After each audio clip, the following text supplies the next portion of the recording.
सरकार की जो कमियां भी हैं आप उनको जबरदस्ती डिफेंड करने की कोशिश करते हो, मतलब मानते ही नहीं हो, कुतर्क करते हो उस बारे में, ऐसा क्यों?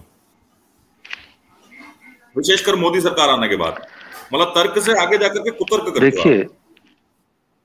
हाँ चलिए मैं आपको कारण बताता हूँ। देखिए, एक बात तो आप मानते हैं कि Hindu as a community we are at war. You cannot question your leadership in a war.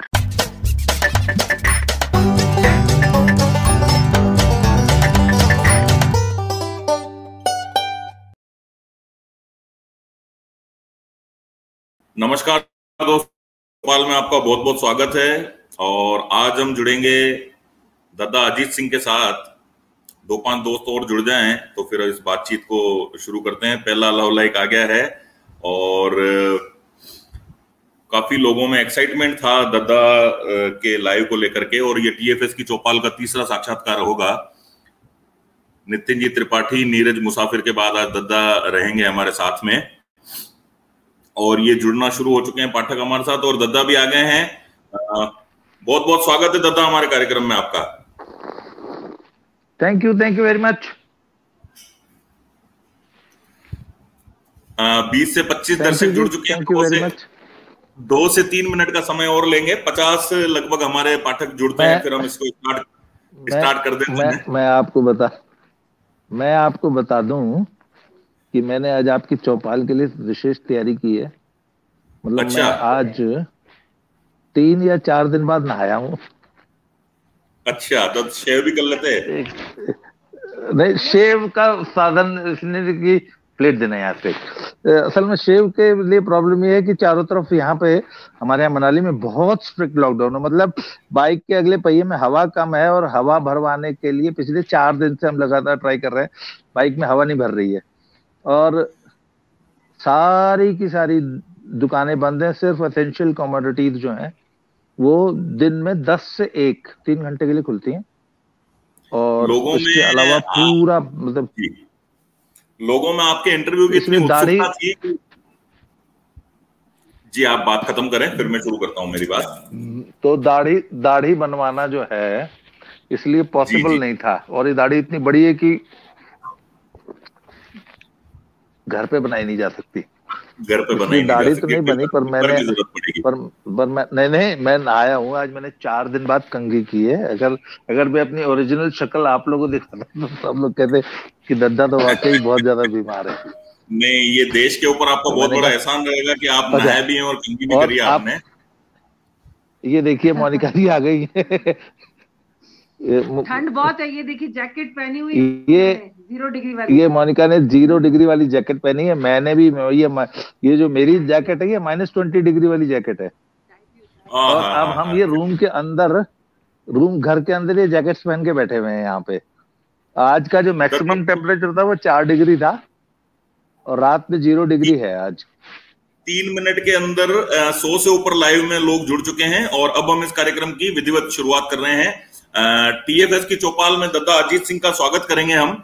और सबसे पहला सवाल ये पूछेंगे, जो इनके नाम के पहले जो एक शब्द लगता है दद्दा, तो इस उपाधि से आपको कब नवाजा गया और किसने, मतलब ये दद्दा कब, ये जो अजीत सिंह जो है वो दद्दा अजीत सिंह कब बना?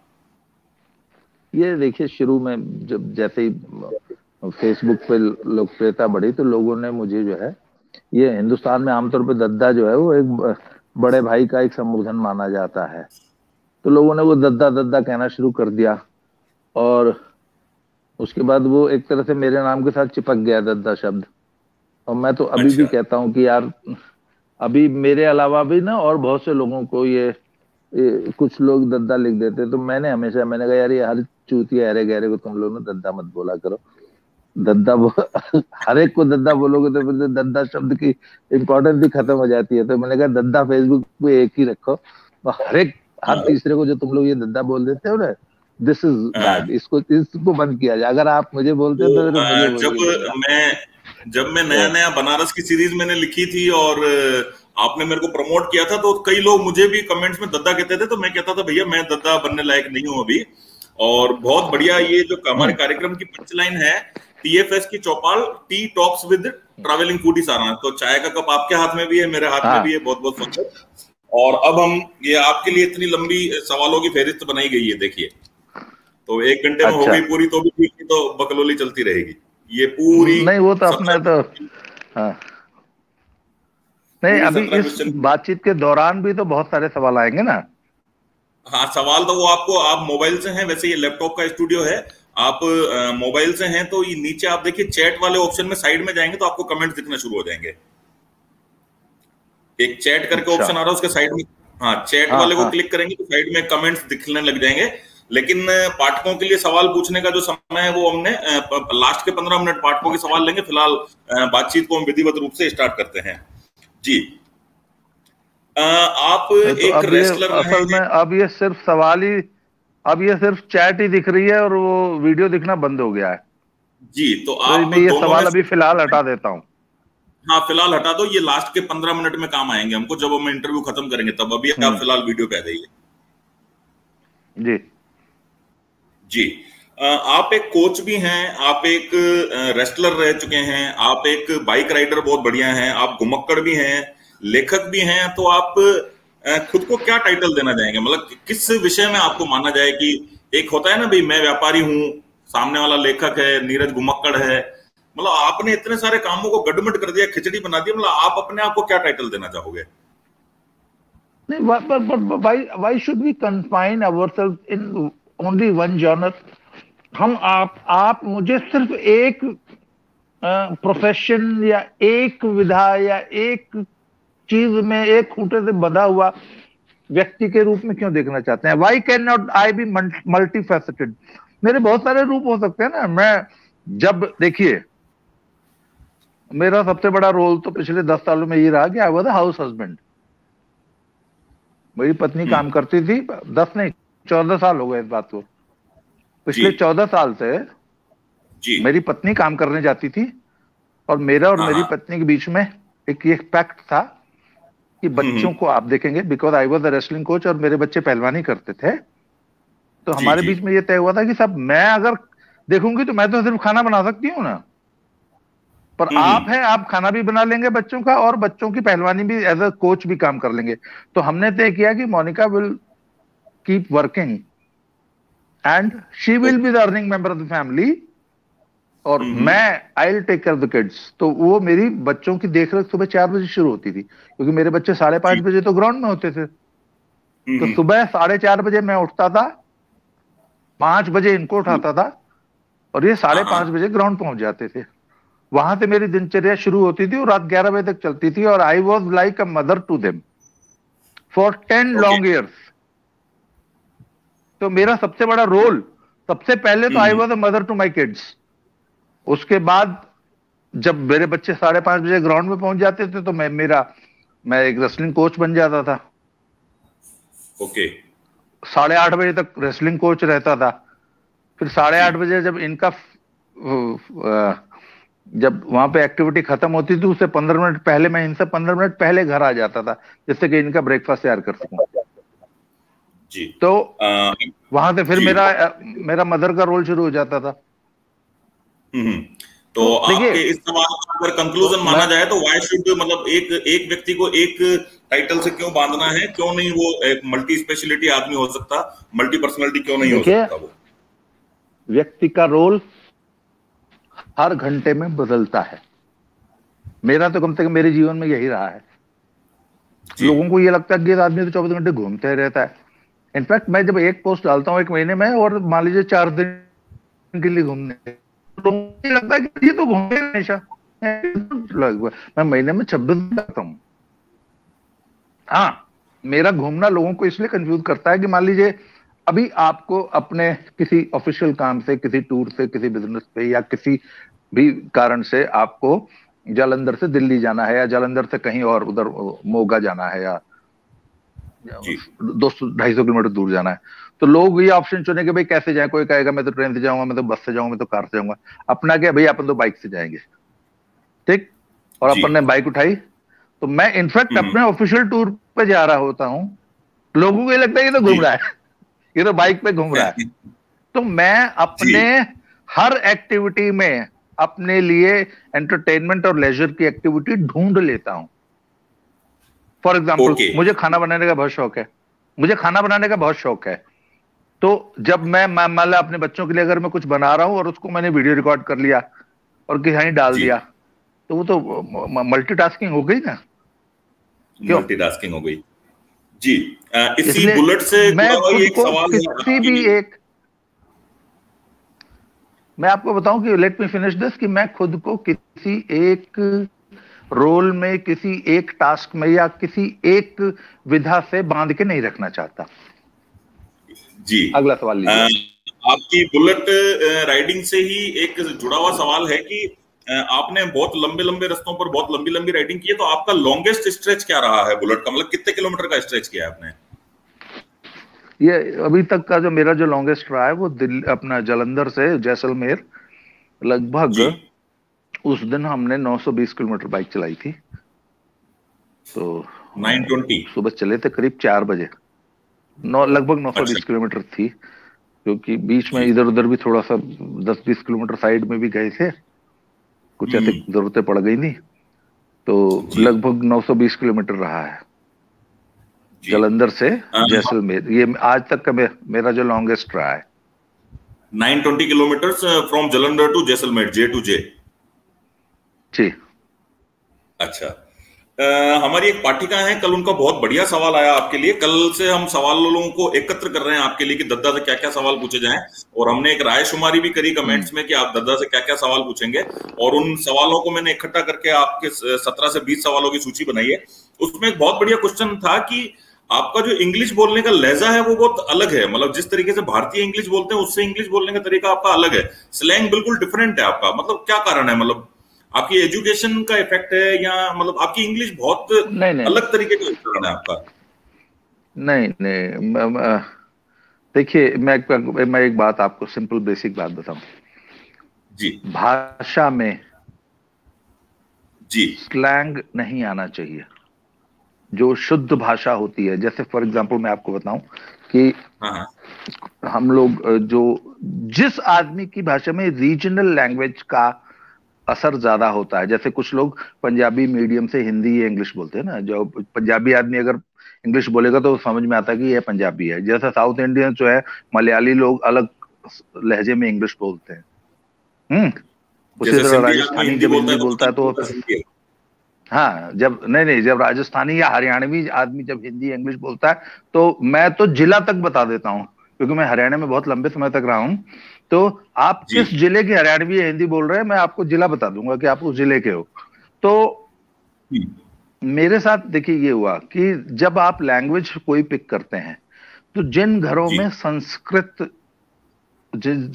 संस्कृत पढ़ी जाती है या संस्कृत का थोड़ा बहुत चलन है घर में, है, तो संस्कृत में जो उच्चारण है ना वो बहुत ही ज्यादा शुद्ध होता है।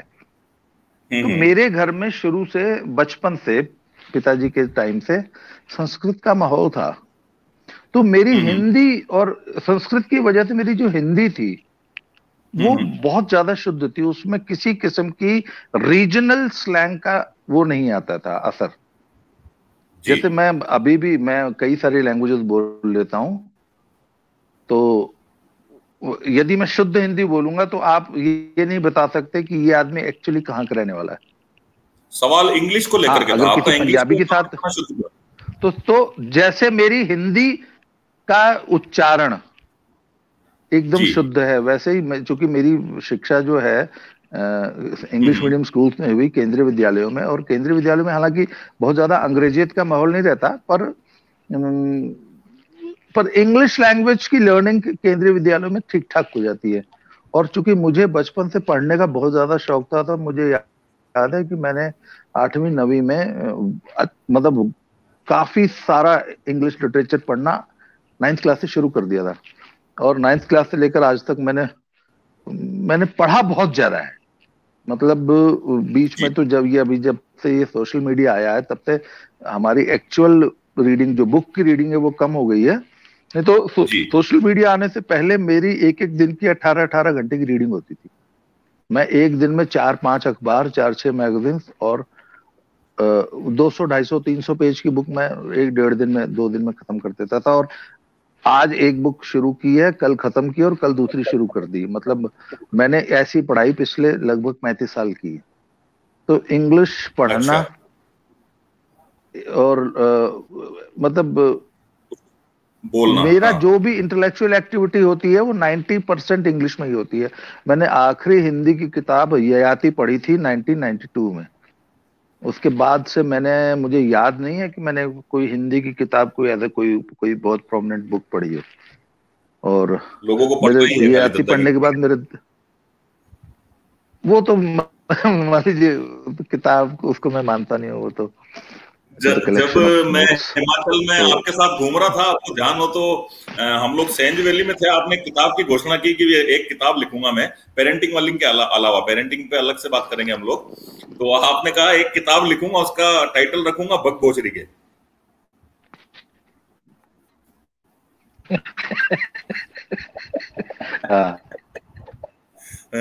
वो किताब आना बाकी है अभी, बकभोजरी के। ठीक बात है। वो का नाम था टाइटल जो रहेगा वो ये रहेगा, उसको इलाबोरेट बाद में करेंगे। बाद में करेंगे, चलिए ठीक है। आई मीन वो किताब अब सवाल थोड़े गंभीर होंगे और चुभते हुए होंगे, तो आप उस तरीके से उनका जवाब दीजिएगा। आपको ऐसा क्यों लगता है कि आप हर विषय के विशेषज्ञ हैं? कृषि की जानकारी भी आपको है, व्यापार की जानकारी भी आपको है, खेल में भी आप समझते हो, राजनीति में भी आप समझते हो, पेरेंटिंग में भी आप समझते हो, संगीत में भी आप समझते हो। मतलब हर चीज का अपने आप को विशेषज्ञ जताने की क्या आपको वो है? नहीं, विशेषज्ञ जताने वाली बात नहीं है। I have an opinion. आप हर विषय में राय देते हैं, कृषि ऐसे करनी चाहिए, व्यापार ऐसे करना चाहिए, संगीत ये अच्छा है, संगीत ये बुरा है, खेल में ये ठीक नहीं है, राजनीति में वो ठीक नहीं है। मतलब हर विषय का आप अपने आप को विशेषज्ञ क्यों मानते हैं? नहीं, विशेषज्ञ नहीं मानता हूं मैंने कभी भी ये क्लेम नहीं किया कि मैं किसी भी एक विषय का विशेषज्ञ हूं। मैंने हमेशा ये कहा कि I have an opinion on different subjects. जैसे अगर आप मुझसे कृषि पे बात करेंगे तो मैं आपसे 1 घंटा, अगर एक काम करिए आप कल एक और लाइव कीजिए अलग से, और 1 घंटा सिर्फ इंडिया के एग्रीकल्चर पर। अच्छा, आपने ये जितने विषय लिए हैं ना, ठीक जी, जितने विषय अभी आपने बोले हैं ना, इन सबका 1 घंटे का लाइव कर लीजिए, ठीक। तो मेरा कहना है कि आई हैव एन ओपिनियन कि भाई मेरा मानना है कि अच्छा, पर आपने एक चीज ध्यान दी होगी, मैं फॉरेन अफेयर्स और इकोनॉमिकल अफेयर्स में कभी भी कमेंट नहीं करता। मैं सारे विषयों पे करता हूं। मैंने कहा है कि इंडिया की फॉरेन पॉलिसी और इकोनॉमिक अफेयर्स, इकोनॉमिक पॉलिसी पे आज तक आप मेरी कोई टिप्पणी नहीं देखेंगे, क्योंकि अपने को भैया अपने को उसकी गांड गर्दन का पता नहीं है। तो जिस विषय की नहीं पता हो उसमें नहीं उंगली करनी चाहिए। अपना तो पहले दिन से स्टैंड है। सब लोग कहते हैं बजट आता है, मैंने कहा भैया अपने को बजट का भी नहीं पता, इसलिए हमने आज तक कभी बजट पे टिप्पणी नहीं की। मैंने कहा बजट आया, मैंने कहा बढ़िया ही होगा यार, ठीक है, अपने को नहीं मालूम। फॉरेन अफेयर्स, मैंने कहा यार ये बहुत बड़ी कोई विषय नहीं है। इन दो चीजों के अलावा ऐसा कोई विषय नहीं है जिसपे आप स्पेशलाइजेशन वाली पोस्टें ना लिखते हो, या मतलब कभी ऐसा लगता है आप कृषि के भी बहुत जानकार हैं, व्यापार के भी बहुत जानकार हैं, खेल के भी बहुत जानकार हैं, राजनीति के जानकार हैं, इवन की अभी पिछले 4-5 दिनों से आपके आनंद शर्मा आगरा वाले मसाले वाले दद्दा से वो जो चल रही है धाधू संगीत वाली, मतलब आपको लगता है संगीत भी जो मैं बोल रहा हूँ वो ठीक है ना? मतलब वो साथ मैं बोल रहा हूँ, ये मैंने ये थोड़ी कहा कि मैं बोल रहा हूँ वही ठीक है। मैंने ये नहीं कहा कि मैं बोल रहा हूँ, मैंने कहा मुझे ये ठीक लगता है। मैंने अपनी ओपिनियन दी है कि मुझे ये ठीक लगता है, और बाकी संगीत के बारे में मेरा ये विचार है, ठीक है ना, कि आई हैव। अच्छा, देखिए लोगों के साथ प्रॉब्लम पता है कमल भाई, लोगों के साथ प्रॉब्लम पता है क्या है जी? पब्लिक के बीच में खड़े होके अपनी बात मजबूती से रखने के लिए ना, गांड में गू होना चाहिए, गूदा होना चाहिए कुछ कहने के लिए। रिकॉर्डिंग यूट्यूब पे जाएगी, थोड़ा सा आप एडिट कर देना उसको, तो किसी बात को, अपनी बात को फर्मली 1 लाख आदमियों के बीच में कहने के लिए हिम्मत होनी चाहिए। तो वो हिम्मत सब लोग जुटा नहीं पाते। अदरवाइज ओपिनियन तो सब लोगों की होती है कुछ ना कुछ, पर सब लोग व्यक्त नहीं करना जानते, व्यक्त करने की हिम्मत नहीं कर पाते। अपने अंदर है कि भैया हम कर लेते हैं। मतलब कल जिस आनंद जी से विषय मेरी में बात हुई, जिस विषय कल में आनंद हमारी जी एक से ओपिनियन है, हाँ, तो जिस विषय कल में आनंद मेरी एक ओपिनियन है मैं उसको रख दूंगा आपके सामने, आपको अच्छा लगे चाहे बुरा लगे। जी, कल दद्दा, आनंद दद्दा से हाँ बात हुई, बोले हम शादी में थे, 7 लोग गाने गा रहे हैं और पहलवान बैठ के अलग से देख रहा है, तो साला प्रॉब्लम हम 7 लोग नहीं है, प्रॉब्लम तो पहलवान है। यार, बात ना कि 7 लोग इतना बेसुरा गाना गा रहे हैं यार, कोई आदमी कैसे बर्दाश्त करते थे यार 7 बेसुरे एक जगह बैठ के गाना गाने लग जाए, तो अगर और कोई महफिल होती तो अब पहली बात तो मैं जाता ही नहीं। अगर मुझे मालूम हो जाए ना कि वहां पे एक बेसुरे आदमी का गाना होगा तो मैंने कहा भाई अपन नहीं जाएंगे। अब अपन चले गए यार वहां, और अपने 7 लोगों ने मुझे पकड़ के गाना गाना सुनाना शुरू कर दिया। यार एक दो तो बर्दाश्त कर। बढ़िया। अब मेरे को एक सवाल आपसे और पूछना है, ऐसी भारत में, हेलो, आप सुन पा रहे हैं मुझे? बीच में फोन आ गया था। हाँ दादा, काट दो। मूल सवाल पे आ जाते हैं। हाँ, मूल सवाल पे मैं आ रहा हूं। मैं अब अगले सवाल पे आ रहा हूं। ये मेरा अचानक, हाँ, नहीं, ये सुनाई असल दे रहा में है हमको, मेरा ये सब जो चीजें फोन ठीक बीच में आया इस वजह से है। ये एवरीथिंग इज फाइन, मेरा एवरीथिंग हेडफोन इज जो है फाइन। वो थोड़ा सा डिस्टर्ब हो गया। अब जो है वापस कनेक्ट हो रहा है। हाँ चलिए, हो गया एवरीथिंग कनेक्ट। Is fine. आप बोलिए। हाँ, अगले अगले सवाल की तरफ बढ़ते हैं। हेलो, भारत की, मेरे आपको कान में आवाज आ रही है आवाज मेरी? आनी बंद हो गई।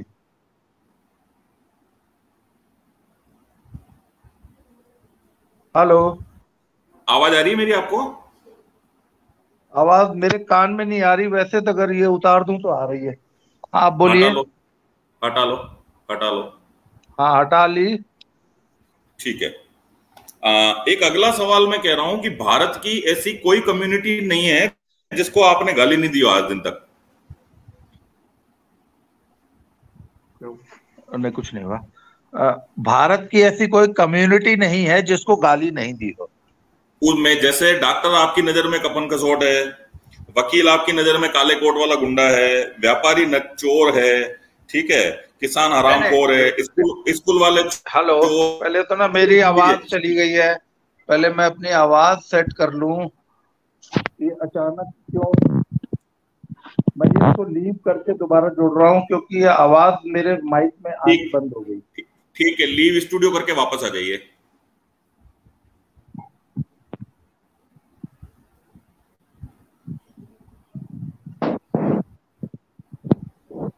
वैसे हमको आपकी आवाज बिल्कुल स्पष्ट है। क्या? मां, मुझे तो बहुत अच्छी आ रही है आपकी आवाज। पर मुझे आवाज नहीं आ रही। वापस आ जाइए।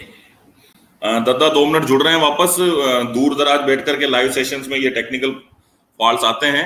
अजय प्रताप जी, आपका सवाल मैं उठाऊंगा। अजय प्रताप जी सोशल इंडिया वाले बने हुए हमारे साथ, ये दादा को हम जोड़ लेते हैं। हेलो, आ गए वापस। दादा वापस आ गई आपको? हाँ अब आपने, ओके। हाँ अब आपने नहीं, सवाल किया कि मैंने हर कम्युनिटी को गाली दी। मेरा सवाल पहले पूरा सुनिए आप पहले एक बार। हाँ हाँ।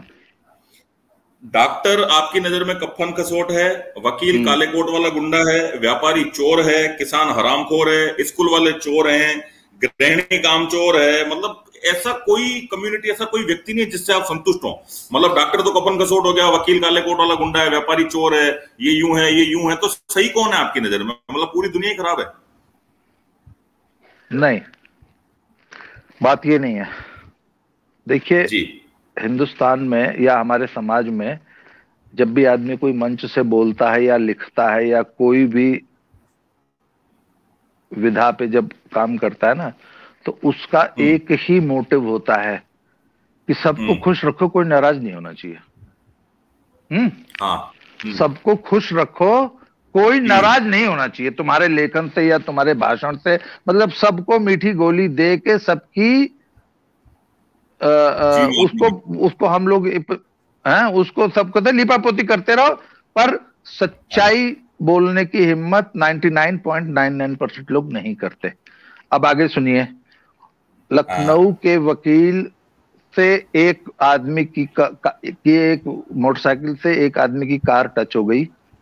सारे वकीलों ने मिलकर उसको पीटा और उसके बाद एक बहुत जबरदस्त बवाल हुआ जिसमें 3000 वकीलों ने लखनऊ की सड़कों पे नंगा नाच किया। अब इस पे वकीलों की आलोचना क्यों न की जाए, आप ये बताइए, और इनको गुंडा क्यों ना बताया जाए कि जो 3000 वकील लखनऊ की सड़क पे उतर के गुंडागर्दी कर रहे हैं ये गुंडे हैं और इनको बहुत से पेश आने की जरूरत है प्रशासन को। ये बात मैं क्यों न लिखूं? मैं क्या करूं? नहीं, वकील साहब तो बहुत शरीफ लोग हैं जी, अगर 3000 वकील आके सड़क पे गुंडागर्दी कर भी देते हैं तो नहीं जी, ये तो बहुत शरीफ लोग होते हैं जी, ये तो हमारे लोकतंत्र का चौथा खंबा है जी, या है ब्लडी बुलशिट। 3000 आदमी को सड़क पे उतर के गुंडागर्दी करेंगे तो मैं आलोचना करूंगा। आगे सुनिए। अगर एक आदमी 15 लाख का बिल बना देगा फोर्टिस अस्पताल में एक डॉक्टर, और उसके बावजूद एक लड़की मर जाएगी डेंगू से, 15.5 लाख का फोर्टिस में बिल बनाया जिसमें सिर्फ ऑक्सीजन का बिल 1.5 लाख का था। ऑक्सीजन का बिल 1.5 लाख का था और वो लड़की 15.5 लाख रुपए एक हफ्ते में फोर्टिस अस्पताल में उसके बाप ने दिए, इसके बावजूद वो मर गई। ऐसे डॉक्टर को मैं कफन खसोट क्यों ना बोलूं? देखिए, मेरा बेटा बहुत सख्त बीमार था, पिम्स हॉस्पिटल जालंधर में भर्ती था। 2 दिन के अंदर 18 यूनिट पीआरपी डेंगू हुआ था उसको। मैं उस डॉक्टर से आज भी जब मिलता हूं तो उसके पैर छूता हूं और मैं बोलता हूं कि आपने मेरे बच्चे का जीवन बचाया है। मैं ऐसे डॉक्टर को क्यों कफन खसोट बोलूंगा? पर जो आदमी 15.5 लाख का बिल बना रहा है, जिसमें 1.5 लाख का ऑक्सीजन का बिल बना रहा है तो एक हफ्ते में, उसको कफन खसोट में क्यों ना बोलूं? राजस्थान की पूरी एक मिनट के लिए मेरी बात करने दीजिए मुझे। एक जरा सी बुरी कम्युनिटी हर में होती है, मतलब 100 डॉक्टर हैं तो उसमें से 2 बुरे होंगे, 98 अच्छे हैं। 100 वकील हैं तो यही रेशियो होगा। वो व्यापारी नहीं, वो डॉक्टरों का तो पलट दीजिए सर, डॉक्टरों का पलट दीजिए। डॉक्टरों में तो आजकल 2 अच्छे हैं, 98 कफन खसोट हो गए। लीजिए, सबके मुंह पे आज दोबारा रिपीट कर रहा हूं अपना आरोप।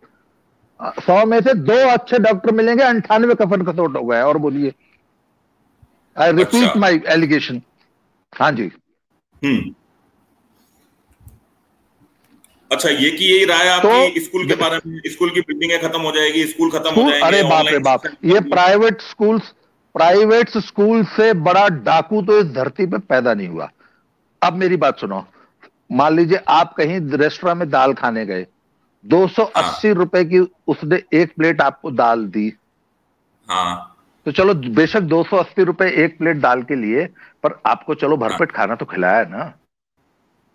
चलो पैसे थोड़े से ज्यादा लिए हैं, 1000 रुपए का बिल बना दिया आपका, 3 लोगों का 4 लोगों का, पर आपने भरपेट खाना खाया। ये स्कूल वाले तो पैसे लेते हैं और एजुकेशन के नाम पे सिर्फ आई वॉश हो रहा है। They are a big big big big zero.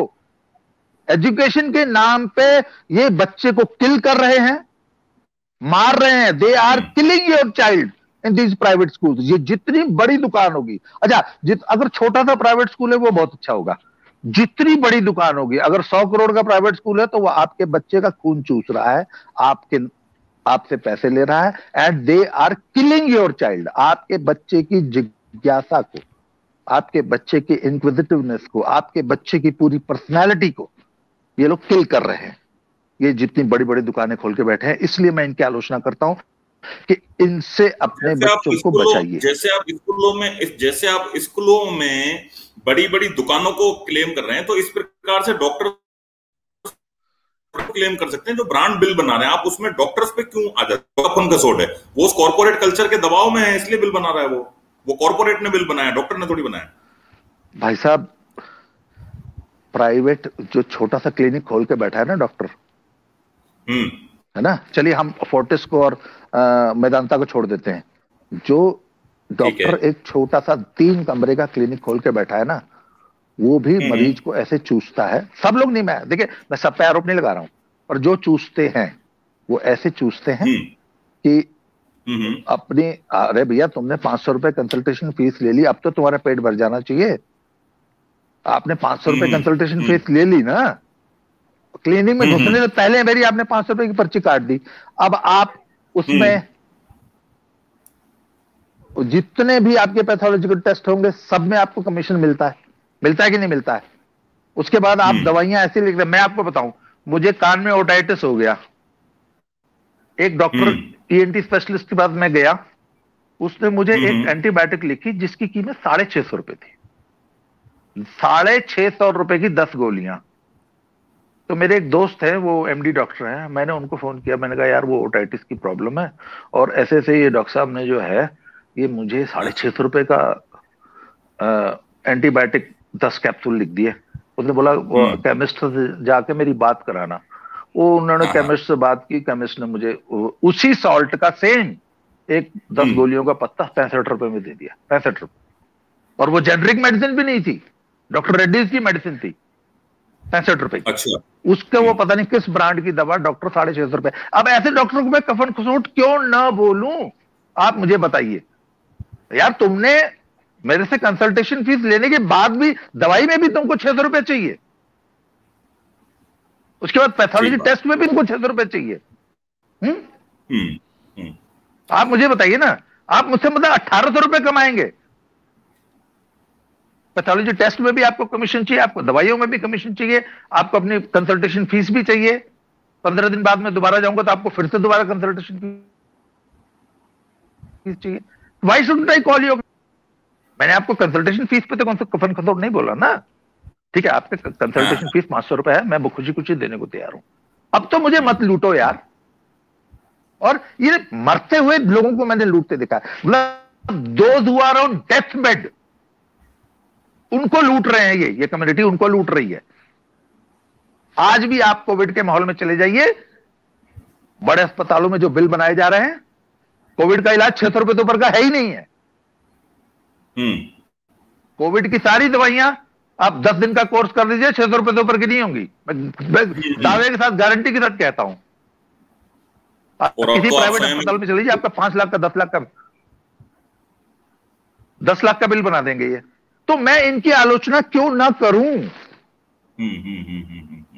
आप कहते ना बाहर। अच्छा, मैंने अभी वो सतीजा भाई साहब का भी एक कमेंट आया था आपकी वॉल पे। मैंने कहा था एक काम करिए, चलिए मेरे साथ एक सोशल एक्सपेरिमेंट कीजिए, 100 दुकानों पे चलेंगे, जिस शहर में आप कहेंगे उस शहर में चलेंगे, 100 दुकानों पे चलेंगे, एक भी दुकानदार जो पक्का बिल दे दे आपको, नॉट इवन सिंगल, एक भी दुकानदार से आप पक्का बिल लेके दिखा दीजिए, उसको पक्का बिल देने में प्राण निकल जाते हैं, नानी मर जाती है। आपने एक बहुत गलत टिप्पणी करी है। ऐसे दुकानदार की मैं आलोचना, मुझे रुकिए, ऐसे दुकानदार की आलोचना मैं क्यों न करूं? आप ये बताइए, मैं उसको चोर क्यों न बोलूं जो पक्का बिल नहीं देता? तो अंबानी के किसी स्टोर में तो बिना पक्का, आपने पूरी कम्युनिटी को लपेट लिया, व्यापारी चोर है, व्यापारी जो बिल नहीं देता। मैं जो बिल नहीं दे रहा पक्का, मैंने उसको चोर बोला? क्या गलत बोला? मैंने सारी कम्युनिटी को वहां चोर बोला भैया? आपने सारी कम्युनिटी को मैं चोर क्यों बोलूंगा? एक मैं आपका कमेंट दिखाता हूं आपको, स्क्रीनशॉट दे रहा हूं उसका मैं इसी स्क्रीन पे। आपने कहा कि जरूरत पड़ती है तब व्यापारी झाट का बाल तोड़ के दे देता है कि ताबीज बना लो, और जबकि सबसे ज्यादा चंदे की रसीदें व्यापारी कटाता है। ये तो बहुत यार, एक बात बताओ, देखो ये चंदे वाला का एहसान मत किया करो। 10 रुपए का 2100 रुपए 1100 रुपए की चंदे की रसीद कटवा दी, ये चंदे का एहसान मत किया करो। पहली बात तो आपने कितनी कटवाई चंदे की रसीद? पहले ये बताओ। मैं अपने चंदे का हिसाब देने रहूंगा तो आप ले नहीं पाओगे। किसी को एक कप चाय पिलानी पड़ जाएगी ना, एक कप एक दिन किसी को चाय पिलानी पड़ जाएगी तो अगले दिन नहीं पिलाता आदमी। मेरे यहाँ 100 बच्चे पिछले 7 साल से 2 टाइम खाना खाते हैं। उसके लिए तो आप चंदा इकट्ठा कर रहे हैं ना? हाँ, तो अच्छा, आप चाहते हैं कि मैं अपनी जेब से ही करूं सारा?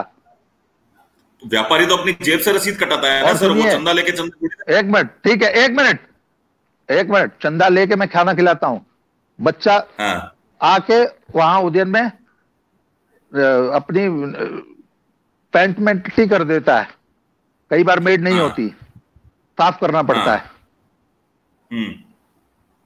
अब बोलिए, अब आप करेंगे? एनजीओ आप करेंगे? आप नहीं, आप अपने घर में 100 बच्चों को खाना, आप अपने घर में 100 बच्चों को खाना खिलाएंगे और एक बच्चा टट्टी कर देगा तो उसकी टट्टी उल्टी भी साफ करेंगे। बोलिए। एक एनजीओ की तुलना व्यक्ति से मत कीजिए ना, एक एनजीओ की तुलना व्यक्ति से मत कीजिए आप। नहीं, एक मिनट। अभी आपने कहा ना कि आपने कितना चंदा दिया है, तो जहां जरूरत पड़ती है मैं चंदा देता हूं। हाँ, जहां व्यक्तिगत रूप से चंदा देने की जरूरत होती है मैं देता हूं। और जितनी भी सोशल, एक मिनट, चंदा देना मीन भाई आप लोग कहते हैं व्यापारी कम्युनिटी चंदा देती है, दैट मीन सोशल एक्टिविटी करती है ना, सोशल सर्विस ना राष्ट्र के और धर्म के नाम पर, धर्म में जहां पर भी जरूरत पड़ती है वहां अपना योगदान देती है। चंदा देने का यही तो मतलब होता है। तो हम भी करते हैं, हर आदमी करता है दुनिया में। तो एक मिनट, सबसे पहले तो ये बिजनेस कम्युनिटी, एक मिनट, बिजनेस कम्युनिटी जो चंदा देती है इसका एहसान मत कीजिए, पहली बात। दूसरी बात है, बिजनेस कम्युनिटी को आज की मैं आलोचना कर रहा हूं आपकी, कि एक साड़ी के शोरूम में शटर बंद करके अंदर से 48 औरतें निकली जो साड़ी की शॉपिंग कर रही थी। आज वीडियो आया, मैंने अपनी वॉल पे शेयर, मैंने अपनी वाइफ की वॉल पे शेयर किया। 5% वो एक मिनट सुनिए, एक तो फिर उन्हीं लालचियों, एक मिनट, उन्हीं लालचियों के कारण ही पूरी कम्युनिटी बदनाम होती है। और हम उन 5 लालचियों को ही गाली देते हैं, बाकी 95 अपने ऊपर न लिया करें। हमने कहा कि ये चोर है तो सिर्फ चोर को अपने चोर की दाढ़ी में चिंता होना चाहिए, सब लोग अपनी दाढ़ी में खुद लें।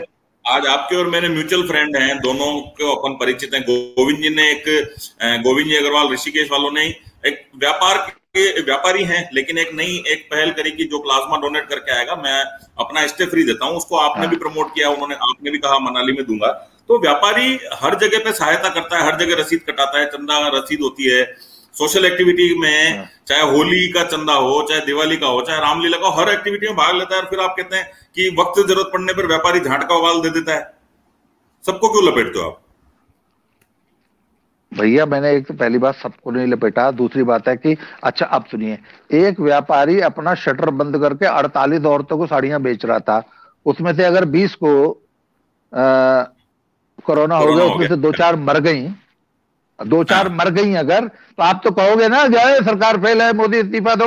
मैंने तो 1100 रुपए की पर्ची कटाई थी रामलीला की, 4 औरतों को मार दिया आपने अपनी 10 साड़ी बेचने के चक्कर में।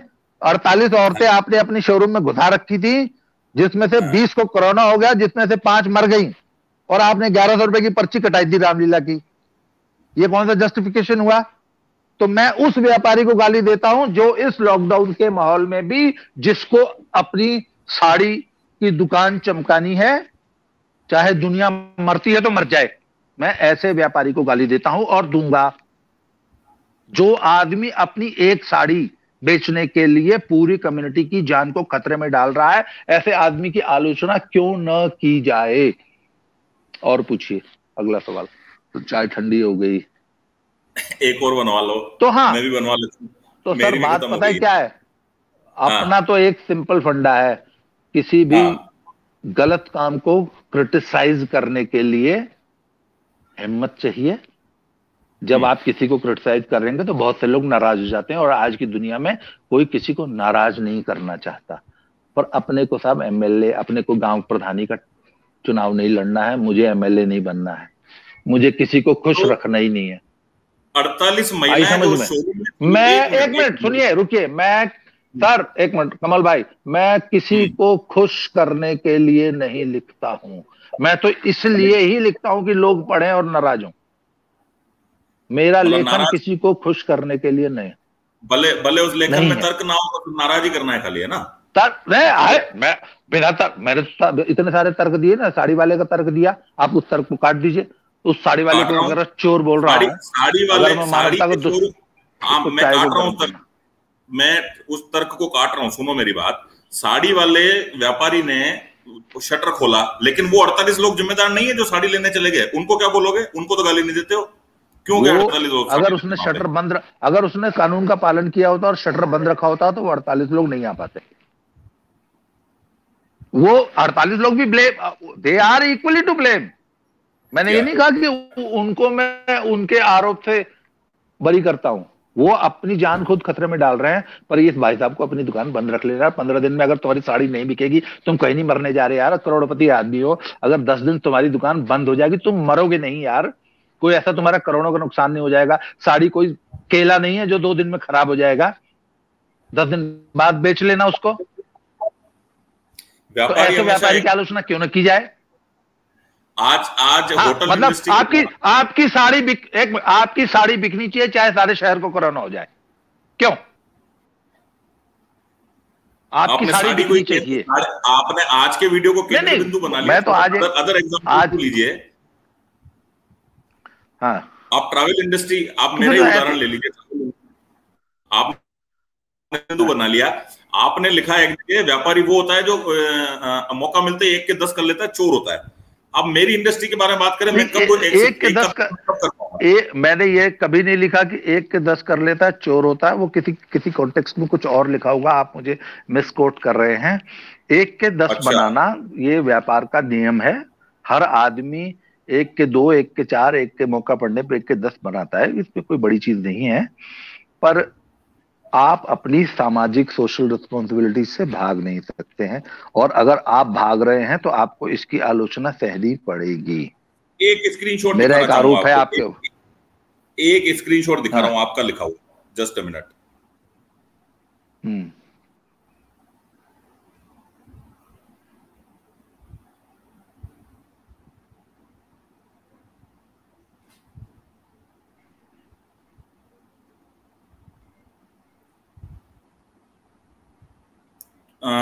शायद वो मेरी लिस्ट से रिमूव हो गया। चलिए कोई बात नहीं, छोड़ देते हैं। 40 मिनट हो गए अभी। अब एक बात बताऊं, 40 मिनट हो गए अभी तक आपने सिर्फ 2 या 3 सवाल लिए हैं। अब कल नीरज के साथ में हमारा लाइव, कल नीरज के साथ एक्चुअल क्या होता है, मैं औसतन 10 सवाल पूछता हूं और ये उम्मीद रखता हूं कि सामने मैं 1 सवाल पूछूंगा 4 लाइन का और सामने वाला 5 मिनट उस पर बात करेगा, तो 50 मिनट का हमारा सेशन हो जाएगा इंटरव्यू का। 10 मिनट पाठकों के क्वेश्चन। कल नीरज के साथ में जो थी हमारी टीएफएस की चौपाल, मैंने उससे 4-4 लाइन के सवाल पूछे, उसने 1-1 लाइन में उत्तर दिए। मेरे 10 सवाल 30 मिनट में खत्म हो गए, 30 मिनट हम ब्लैंक हो गए। और आज मुझे पता था कि एक क्वेश्चन जो है वो 5 मिनट में निपटेगा ही नहीं। नीरज भाई ने तो 1-1 लाइन में फिर भी दे दिया। आप चाहते तो वो तो यस नो में भी दे सकता था। आप उसको यस नो का 10 एक क्वेश्चन है भेज देते, यस नो, वो यस नो करके आपकी चौपाल 1.5 मिनट में खत्म भी कर सकते थे। भैया नीरज जी की बात मेरे से बात करिए ना, मेरी कीजिए। हाँ, आज बहुत बढ़िया बात ये कि 225 लोग कॉन्स्टेंटली जुड़े हुए हमारे साथ, मतलब पहले मिनट से लेके अभी तक खड़े हैं। 225 लोग लाइव में होना बहुत बड़ी बात होती है। अब अगला सवाल कीजिए। अगला सवाल जी, अगला सवाल ये है, ये लेखन में गालीबाजी का आइडिया आपको कब से आया? मतलब कब से गालीबाजी कर रहे हैं आप लेखन में? पहली बात तो मैं लेखन नहीं करता हूँ। देखिए, जो दिन 2012-13 के आसपास मैंने एक बार एक स्पष्टीकरण दिया था कि आपने अक्सर मुझे लोग, मेरे जो फेसबुक फ्रेंड्स हैं वो पढ़ते हैं, तो उन्होंने अक्सर मेरे को ये कमेंट सुनने को मिलता है कि दादा जब आपको हम लोग पढ़ते हैं तो ऐसा लगता है कि आप हमारे सामने बैठ के बातें कर रहे हैं जी। तो एक तो मेरी जो लेखन की जो शैली है वो बदकही शैली है। मैं किस्सा गोई करता हूँ, किस्से सुनाता हूँ और ऐसे सुनाता हूँ, मैं ये मान के चलता हूँ कि मेरे सामने मेरे 4 यार दोस्त हैं, वो जिनसे कोई तकल्लुफ नहीं है। वो मेरे सामने मेरे 4 दोस्त बैठे और मैं उनसे बातें कर रहा हूं, और वो बातें करने की शैली में मैं किस्से सुनाता हूं, और वही शैली है मेरी लेखन की। तो एक बात बताऊं, देखिए हमारे नेचुरल जो हमारे समाज का जो बातचीत करने का तरीका है ना, वो वही है जो मैं लिखता हूं। कौन आपने आज तक जीवन में ऐसा कोई 2 दोस्त देखे हैं जो एक दूसरे से, आइए भ्राताश्री आप कहाँ थे, आपसे मिले हुए बहुत समय व्यतीत हो गया, ऐसे कोई मिलता है क्या? जो 2 दोस्त मिलते हैं वो आपने क्या बोलता है, कहा था बे भोसड़ी के, कहाँ मर गया था बे, भोसड़ी के फोन क्यों नहीं उठा रहा था? ऐसे ही तो बात करते हैं ना कि भ्राताश्री, प्रिय मित्र मैंने आपको फोन किए, आपने मेरे फोन क्यों नहीं उठाए, ऐसे बात करते हैं क्या? अगर ऐसे कोई बात करे उसको पता है कि चूतिया बहनचोद। तो ये 2 दोस्त कैसे बात करते हैं आपस में? आप बताओ ना, 4 दोस्त आपस में बैठ के बात करते हैं तो कैसे बात करते हैं? कहाँ मर गया था बे भोसड़ी के, ऐसे ही तो बात करते हैं कि नहीं करते? तो फिर वही हमारा अंदाज लेखन का, क्योंकि मैंने पहले दिन से कह दिया था कि I treat you like friends. मैं लिखते समय आपको अपने दोस्त की तरह ट्रीट करता हूं और वही लिखता हूं, और यही हमारे समाज की भाषा है। ये जो शिष्टतावादी लोग हैं जो इस भाषा का प्रयोग करते हैं, नकली भाषा है। तो जब से आपको ये खालिस्तानी आंदोलन में लिखने की वजह से बीच में थोड़ा लेखन बंद करना पड़ा, उसके बाद जब से आप लौट के आए हो तो गालीबाजी नहीं है आपके लेखन में, बिल्कुल गायब हो गई है, क्यों? अब बोलचाल की भाषा में नहीं लिखते? क्योंकि हाँ, यस, मैं उसका कारण है, मैंने खालिस्तानियों के खिलाफ आज से नहीं, अगर आप यहाँ आने से पहले, फेसबुक पे आने से पहले मैं ब्लॉग लिखता था, वो ब्लॉग मेरा आज भी कायम है। हाँ। 2012 में या 11 में मैंने वो ब्लॉग शुरू किया था, अकेले चना। उस ब्लॉग पे करीब 100 आर्टिकल हैं, वो आप पढ़ लीजिए। इसका पहला आर्टिकल तक कुत्ती होड़ क्यों हो जाती है? नहीं, वो कुछ और था, आपसे जान लीजिए। चलो छोड़ो, हाँ, सब्जेक्ट भटक जाएंगे। सुनिए, तो वहां मैं खालिस्तानियों के खिलाफ तब से लिखता आ रहा हूँ, और मैंने तो इतना भयंकर लेखन किया इनके खिलाफ कि, पर पहले सोशल मीडिया इतना ज्यादा 2012, 13, 14 में सोशल मीडिया इतना ज्यादा प्रभावी नहीं था, और मैं कुछ भी लिखता था तो उसको मेरे परिवार से नहीं जोड़ा जाता था। अब क्या हुआ कि जब मैंने कुछ भी लिखना शुरू किया तो लोगों ने मेरी पत्नी को टारगेट करना शुरू कर दिया, मेरे स्कूल को टारगेट करना शुरू कर दिया, मेरे स्कूल की मैनेजमेंट को टारगेट करना शुरू कर दिया कि अच्छा, ये देखो इसका पति तो ये माँ बहन कर रहा है यहाँ फेसबुक पे। मेरी पत्नी ने कहा, भैया मेरे पति एक इंडिपेंडेंट आदमी है, मैं उनको तनख्वाह नहीं देती हूँ, वो अपनी वॉल पे चाहे जो लिखें, पर उसको लेके लोगों ने मेरी पत्नी को, मेरे फैमिली को, मेरे स्कूल को और मेरे स्कूल की मैनेजमेंट को टारगेट करना शुरू कर दिया। और चूंकि अब इन लोगों को आज भी पंजाब में रहना है, और एक बहुत बड़ी सोशल रिस्पॉन्सिबिलिटी है मेरी फैमिली के ऊपर, उस सोशल रिस्पॉन्सिबिलिटी के ऊपर। और देखिए, कट्टा सटा के तो भैया आप किसी का भी मुंह बंद करा सकते हैं ना, नहीं, तो मेरा सवाल अलग था, थोड़ा जो बंगाल में स्थिति, सवाल से थोड़ा सा हट गए अपन। मेरा कहना ये था, वो वाला जो घटनाक्रम था वो समाप्त हो गया, वो वाला घटनाक्रम नवंबर में समाप्त हो गया, खत्म हो गई कहानी। अभी ना समाप्त नहीं हुआ अभी। किसने बोल दिया आपको समाप्त हो गया? नहीं, आज भी वही उतना ही इंटेंसिटी।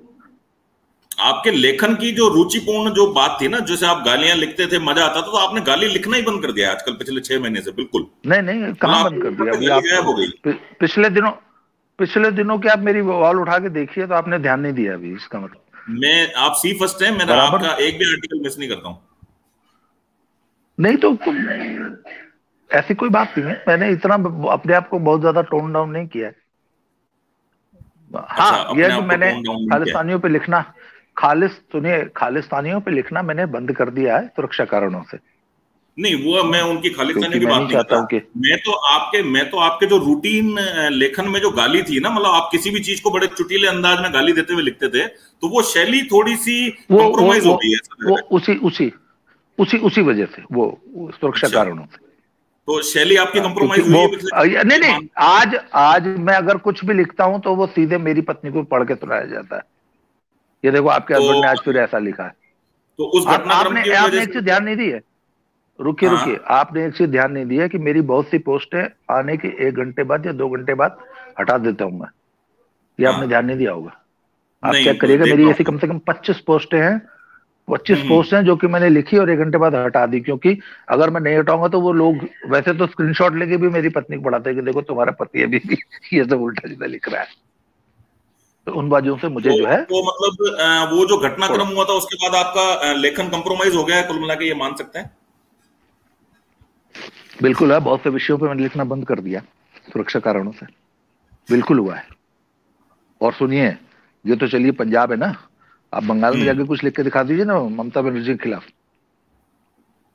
आप बंगाल में अभी अच्छा, आप मुंबई में उद्धव ठाकरे के खिलाफ लिख के दिखा दीजिए। और जो लोग ये मुझे बोलते हैं ना, मेरे को ताने देते हैं, अपनी गली का जो गुंडा होता है ना, उसके खिलाफ लिखने में लोगों की फट जाती है। गली का जो यूपी में गली का जो गुंडा होता है उसके खिलाफ लोग नहीं लिख पाते। अरे यार छोड़ो, क्यों पंगे ले रहे हो भैया, हम तो छोड़ो, आगे मत मुंह से बुलवाओ, हमने किसके खिलाफ नहीं लिखा। चलो ठीक है, छोड़िए, अगले सवाल पे आ जाते हैं। पॉलिटिकल क्वेश्चन है। हर सरकार के कुछ अच्छे फैसले होते हैं, कुछ बुरे फैसले होते हैं, कहीं पे सरकार विफल भी होती है, कुछ गलत भी हो जाता है। बिहार में जैसे आपने मैंडेट आने से पहले ही बिहारियों को कैक्टस वाला एल दे दिया था, है ना, और मतलब सरकार की जो कमियां भी हैं आप उनको जबरदस्ती डिफेंड करने की कोशिश करते हो, मतलब मानते ही नहीं हो, कुतर्क करते हो उस बारे में, ऐसा क्यों? विशेषकर मोदी सरकार आने के बाद मतलब तर्क से आगे जाकर के कुतर्क करते हो। देखिए, हाँ चलिए मैं आपको कारण बताता हूँ। देखिए, एक बात तो आप मानते हैं कि Hindu as a community we are at war, हम हिंदू अपने अस्तित्व की लड़ाई लड़ रहे हैं, ये मानते हैं आप? हाँ बिल्कुल मान रहा हूँ। हाँ, 54 इस्लामिक देश और ये पूरा का पूरा European union, America, Australia, Canada, ये सारे के सारे क्रिश्चियन एंड द इस्लामिक पूरा वर्ल्ड हमको हिंदुओं को खा जाने पे तुला हुआ है। ठीक, एक चावल की बोरी पे 5 किलो चावल की बोरी पे धर्मांतरण हो रहा है पंजाब में। एक सूट जिसकी कीमत 150 रुपए होती है, एक सूट और 5 किलो चावल पे औरतों को ईसाई बनाया जा रहा है। तो we Hindus are at war, और ये हम लोगों का बहुत बड़ा सौभाग्य है कि मोदी जी जैसा लीडर हमें इस एरा में, अगर ये 10 साल कहीं और यूपीए रह गई होती ना तो हिंदुओं का अस्तित्व बचाना मुश्किल हो जाता पूरी दुनिया में। तो वी आर एट वॉर, और इस वॉर में हमारा जो कमांडर है वो है मोदी। और युद्ध में सिपाही को अपने कमांडर के एक्शंस या अपने कमांडर के आदेशों पे सवाल नहीं उठाने चाहिए। एक अच्छा सिपाही वो होता है जो अपने कमांडर की कमांड, वो कहता है आगे चलो, बोले सर आगे से तो गोलियां चल रही है, मर जाऊंगा मैं तो। पर नहीं, जो अच्छा सिपाही होता है वो अपने कमांडर से ये नहीं कहता कि सर इधर से मत भेजो, उधर से चले जाते हैं, इधर से तो गोलियां चल रही हैं। You can not question your leadership in a war. जब आप युद्ध लड़ रहे हैं तो आपको अपने कमांडर में 99% फेथ से काम नहीं चलता है। You can not question your commander, आपको उसके अंदर 100% फेथ रखना पड़ेगा, नहीं तो आप युद्ध नहीं जीत सकते। जो सेना अपने कमांडर पर शक करने लगती है वो युद्ध से भाग जाती है, क्योंकि युद्ध में सामने मौत होती है। मौत एक इसी से रिलेटेड एक सवाल है तो सुनिए, तो मैं अपने आप, देखिए मेरा मानना है कि हमको युद्ध के सेनानी की तरह अपने कमांडर पे युद्ध में शक करने की जरूरत नहीं है। ठीक है, जब युद्ध खत्म हो जाएगा, जब हम समीक्षा करेंगे तब बोलेंगे कि वहां पे तुमने ये गलत किया था, तुमने सही किया था। पर आज जब सामने से मौत आ रही है तो डोंट क्वेश्चन योर कमांडर। मेरी यही पॉलिसी रही है कि मैं, अच्छा, और सरकार में कोई व्यक्ति, एक व्यक्ति निर्णय नहीं लेता है, जितने भी निर्णय होते हैं वो कलेक्टिव होते हैं। देयर इज अ टीम जो कि निर्णय लेती है, और वो हमसे ज्यादा, मैं ये मानता हूं कि इस युद्ध काल में वो हमसे ज्यादा जानते हैं। जिन समस्याओं को हम समझते हैं उससे 1000 गुना ज्यादा वो लोग समझते हैं। और अगर उन्होंने कोई निर्णय लिया है तो this is not the right time to question your leadership. Have faith in your leadership. आप, ये समय नहीं है लीडरशिप से सवाल करने का। आज उनको फॉलो कीजिए, कल को देखी जाएगी, कल हम सवाल कर लेंगे। आज तो अपने लीडरशिप पे शक मत कीजिए। आपने कहा कि युद्ध खत्म होने के बाद समीक्षा की जा सकती है, अपने लीडर से सवाल किए जा सकते हैं। बंगाल का युद्ध खत्म हो गया, क्या मानते हैं कि वहां गलतियां हुई थी? इधर लोग लकड़ी और शमशान के लिए लड़ रहे थे और उधर अमित शाह और मोदी जी बंगाल में रैलियां कर रहे थे 2-2 लाख लोगों की। ठीक था ये? आपने, एक मिनट, आपने अमित शाह और मोदी को किस लिए चुनाव में बिठाया है? आपने किस लिए चुन के सरकार दी है? आपका ये एजेंडा है कि भारत में मोदी जी का सुशासन हो। जो मोदी जी का सुशासन केंद्र में है वो राज्यों तक परकोलेट हो, और उसके लिए बंगाल जीतना, मोदी जी ने बंगाल जीत के वहां कोई खेती थोड़ी नहीं करनी है। आप मुझे बताइए ना, बंगाल मोदी जी किसके लिए जीतना चाहते हैं? अपने लिए। मोदी जी को वहां सीएम बनना है, अमित शाह को बनना है। मोदी जी को लिए बंगाल जीतना। आपको शर्जील इमाम का वो लेक्चर याद है कि चिकन नेक काट दो पूरा नॉर्थ ईस्ट कट जाएगा? उस चिकन नेक काटने के जो मंसूबे जो लोग बना रहे हैं उनको न्यूट्रलाइज करने के लिए बंगाल जीतना जरूरी है कि नहीं है? अच्छा एक मिनट, आज आप इतने सवाल कर रहे हैं, अगर मोदी जी बंगाल जीत गए होते तब भी आप ये सवाल करते क्या? देखिए, हर सिपाही ये चाहता है कि उसका कमांडर युद्ध जीते, और युद्ध जीतने के लिए लड़े जाते हैं। युद्ध जो सेना बेमन से युद्ध लड़ेगी वो नहीं लड़ सकती। अगर सिपाही ये गए, यार मेरा बाप गांव में बीमार पड़ा है और मैं यहाँ पे युद्ध लड़ रहा हूँ, छोड़ो ना बंदूक रखो, चलो पहले बाप को पैरासिटामोल दे के आता हूँ, ऐसे युद्ध लड़े जाते हैं क्या? सेकंड वेव में जब मास्क, एक मिनट सुनिए, रुकिए। सिपाही फौज पे सियाचिन में बैठा सिपाही सोच ले, यार मेरी बीवी बीमार है और मैं यहाँ सियाचिन भी ड्यूटी दे रहा हूँ, मैं छोड़ो, बोला सर ये राइफल रखो अपनी, मैं तो जा रहा हूँ, मेरी बीवी बीमार है। ऐसे युद्ध लड़ेंगे क्या? तो यहाँ तो मतलब कोरोना की वेव की, एक मिनट मुझे बोलने दीजिए, यहाँ कोरोना की वेव की वजह से 10th और 12th के एग्जाम कैंसिल हो रहे थे, उसी दिन वहां अमित शाह रैली कर रहे थे और उसके फोटो सोशल मीडिया पे अपलोड कर रहे थे, और 1.5 लाख लोगों की रैली थी, एक के भी मास्क नहीं था। तो नियम कानून खाली जनता के लिए, नेता के लिए नहीं। नहीं, मेरी बात सुनिए ना, पब्लिक को यह बोला गया था कि आप जो भी कोविड का जो प्रोटोकॉल है उसको फॉलो कीजिए। अगर आपको कोरोना की इतनी चिंता थी तो एक मिनट सुनिए ना, इलेक्शन कमीशन ने चुनाव कराया, इलेक्शन कमीशन ने चुनाव कराया ना, उसमें मोदी और अमित शाह का तो कोई रोल नहीं था ना। आपके संविधान में भीड़ बुलाने में तो था ना। चुनाव लड़ना है तो भीड़ बुलानी पड़ेगी, या तो चुनाव मत लड़िए। आप जीतने, एक मिनट, आप चुनाव किस लिए लड़ रहे हैं? लड़ने के लिए लड़ रहे हैं कि जीतने के लिए लड़ रहे हैं? बीजेपी वहां जीतने के लिए लड़ रही थी कि सिर्फ लड़ने के लिए लड़ रही थी? राहुल गांधी सिर्फ लड़ने के लिए लड़ रहा था, इसलिए उसने एक भी रैली नहीं की, उसने सरेंडर कर दिया। राहुल गांधी के नहीं, आप ये चाहते थे कि राहुल गांधी की तरह चुनाव लड़े मोदी? आप बताइए ना, not even a single rally. इस तरीके से आप चाहते थे कि मोदी ने इतनी रैलियां क्यों की, राहुल गांधी जी ने तो एक भी नहीं की। बड़े रिस्पॉन्सिबल नेता है भाई, अपनी पार्टी को 44 से 0 सीट पे ले आए, वो तो रिस्पॉन्सिबल। देश की इतनी चिंता थी, आप यही मोदी चाहते हैं? मतलब मोदी एक भी रैली ना करते, बीजेपी की 0 सीट आती तो आप क्या कहते? नहीं, एक मिनट, आप मुझे बताइए ना, अभी आप कह रहे हैं कि साहब कोरोना फैल गया। अच्छा एक मिनट, महाराष्ट्र में कौन सी रैली हो रही थी? दिल्ली में कौन सी रैली हो रही थी? वहां क्यों कोरोना फैल गया? लखनऊ में कौन सी रैली हो रही थी? वहां क्यों कोरोना फैल गया? केरल में कौन सी रैली हो रही थी? आप बताइए। कोरोना तो सबसे बड़ा कोरोना तो मुंबई में फैला है ना। एक मिनट सुनिए ना, रैली तो कलकत्ते में हुई ना, कोरोना तो मुंबई में फैला है। आप बोलिए, मुंबई से ज्यादा कोरोना नहीं है ना कलकत्ते में? अच्छा एक बात बताइए, एक मिनट, जस्ट ए मिनट, आप ये चाहते हो कि राहुल गांधी की तरह एक भी रैली ना करे और 0 वापस 3 सीट आई थी, वैसे 3 सीट होती, आप लोग बड़े खुश रहते, आओ कितने बड़े राष्ट्रवादी नेता है जी, तो चुनाव आ गए पर रैली एक भी नहीं की।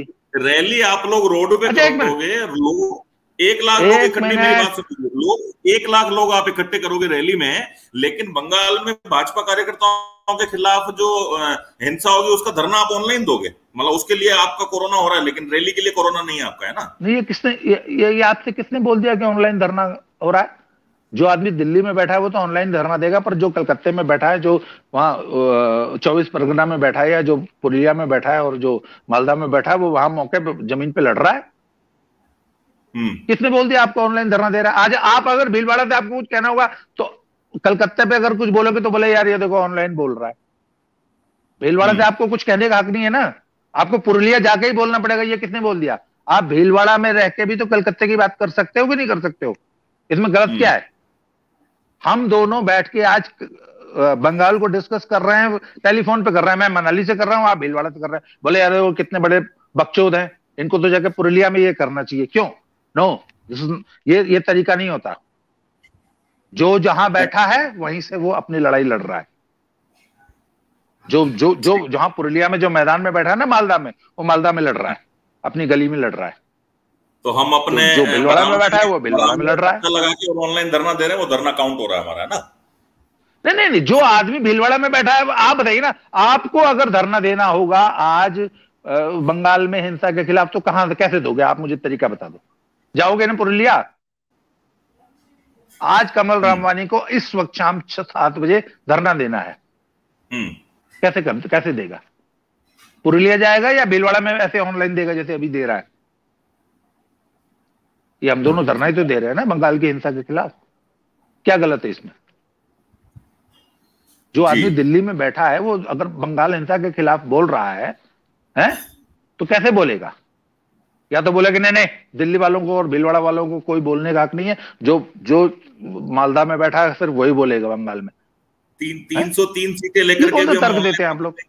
303 सीटें लेकर ये कौन सा तर्क, ये तर्क कौन सा है? और आगे सुनिए मुझसे जी। लोग कहते हैं कि ऑनलाइन धरना दे रहे हैं। अरे भैया, अभी ये जो इजराइल और फिलिस्तीन का कॉन्फ्लिक्ट चल रहा है, इसमें लोग तंज कर रहे हैं कि ऑनलाइन इजराइल तो खाम का एक्शन कर रहा है, इसको ऑनलाइन धरना देना चाहिए फिलिस्तीन के खिलाफ। ऐसा भैया बंगाल में जो, हाँ आपने भी लिखा और उस पर मैंने आप सब लोग को CHSO4 कह के एक पोस्ट भी लिखी है कि कुछ CHSO4 ये कह रहे हैं कि गोविंद नहीं, और बहुत सारे लोगों ने, और बहुत, आप मेरी बात सुनिए जी। ऐसा है, बंगाल में जो हिंसा हो रही है वो भारत का आंतरिक मामला है। पाकिस्तान ने बंगाल में अटैक नहीं किया है, सुनिए, पाकिस्तान ने बंगाल में अटैक नहीं है क्योंकि भारत की सेना चढ़ जाएगी वहां पे। वो हमारा आंतरिक मामला है। हमारे 4 लोग बंगाल में चुनाव के बाद लड़ रहे हैं, वो हमारी पुलिस, हमारा लोकल प्रशासन, हमारा देश, हमारा है, वो आंतरिक मामला है। पर यही भारत सरकार थी जब पाकिस्तान से मैटर हुआ था ना, तो घर में घुस के मार के आए थे। आए समझ में? वो भूल गए वो 26/11 नहीं था बंबई वाला, कि जब ताज होटल पे हमला हुआ था तो सरदार जी जो है वो डोजियर भेज रहे थे। मोदी जो है हर तीसरे दिन घर में घुस गया था, बालाकोट में भी घुस गया था, म्यांमार में भी घुस गया था, और सर्जिकल स्ट्राइक उड़ी में जब हुई थी तब भी घुस गया था। और अभिनंदन को जब छुड़ाना था तो बोला था कि शाम 5 बजे मेरे फाइटर प्लेन तैयार बैठे हैं, मेरे पायलट को अगर छू भी दिया ना उंगली से तब देख लेना। और 6 बजे पहुंचा दिया था वाघा बॉर्डर पे, और पार्लियामेंट में घोषणा की थी इमरान खान ने। तो देखिए, जब सरकार को पाकिस्तान से या किसी विदेशी ताकत से मुकाबला होगा तो हम भी इजराइल से, ये सरकार इजराइल से कम नहीं है किसी मामले में। बंगाल में जो कुछ हो रहा है वो हमारा इंटरनल मैटर है, उसको हम इंटरनली अपने इंटरनल तरीके से हैंडल कर लेंगे। तो ये बंगाल में जो है इजराइल और फिलिस्तीन का ताना न दिया जाए, ये मूर्खता है। आमतौर पे TFS की सवाल 1 घंटे की होती है, 1 घंटा समाप्त हो गया, लेकिन आधे से ज्यादा सवाल बाकी है मेरे अभी। तो पाठकगण अगर कहें तो ऐसा है ना, जब तक पब्लिक देख रही है दिखाते रहो, जब पब्लिक चली जाएगी हम भी चले जाएंगे। हाँ, 250 लोग लगातार हमारे साथ बने हुए हैं, और पाठकों के कमेंट्स पे भी नजर कर लेते हैं, काफी देर से हमने देखा भी नहीं है उस तरफ। और इंटरनल 2 मिनट के लिए कमेंट सेक्शन पे नजर कर लेते हैं, आप भी कर लीजिए दादा, 2 मिनट वीडियो भी हट जाएगा, कमेंट देख लीजिए थोड़े से। चैट ऑप्शन में जाके कमेंट्स पे आ जाइए, कमेंट देख लीजिए, फिर वापस वीडियो पे आ जाइएगा। बढ़ा दो समय आज का, अधिकतर दर्शक ये चाह रहे हैं कि समय बढ़ा दिया जाए आज के सेशन का। बढ़ा लेते हैं, कोई बात नहीं।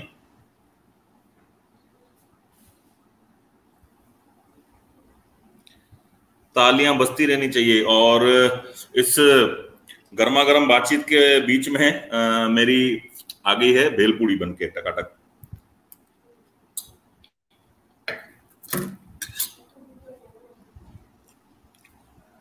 कंटिन्यू। दर्शकगण कह रहे हैं रात का खाना साथ में खाएंगे। अच्छा, बाकी अगले दिन ले लीजिए। ठीक है दादा, अपन कंटिन्यू करते हैं। आप वापस उधर वीडियो विंडो पे आ जाइए दादा।